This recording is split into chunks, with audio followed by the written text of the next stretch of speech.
तिथं पाटलांच्या घरी पंगत पुरणपोळीचा स्वयंपाक, जेवायला बसणार तेवढ्यात दारावर दंगा झाला. पाटील पळाले. काय झालं? आमचा भाव आलाय, तो दंगा करतोय, तो हे पैलवान. मग त्याचं म्हणणं काय, आज बुवा घरी जेवायला आले तर बुवांच्या मांडीला मांडी लावून मला जेवायला बसायचे, हो का? अहो मग पाठवा ना, तुमच्याच घरी पंगत आहे. बुवा तो आलाय टाकून, पाठवू का? हां, त्याचं तुमचं जमायचं नाही. अहो पाटील, देवाची गरज खरी त्यांना जास्त आहे. दारू पिणाऱ्यांवर कधी टीका करू नका. ते काहीतरी संकटानं दुःखानं त्यात शिरलेले असतात, त्यांना बाहेर काढायचा प्रयत्न करा, कळलं का?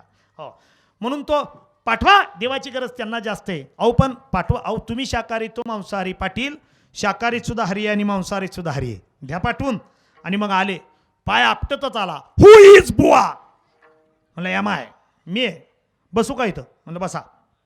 बसले जेवायला. पुरणपोळी वगैरे त्यांना ताट आलं. पुंडलिक वरदाचा गजर आणि स्वर देत बारीक सारखा. पुंडलिक वरदाचा गजर झाला आणि जेवायला झाली सुरुवात.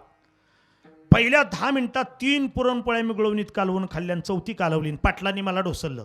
बुवा something is mistake in my plate, काहीतरी चुकतंय. म्हणजे का? तुम्ही किती पोळ्या खाल्ल्या? 3 खाल्ल्या, 4थी कालवली. अहो माझी पहिलीच चालली, अजून तुटणच झाली, खाऊ कशी?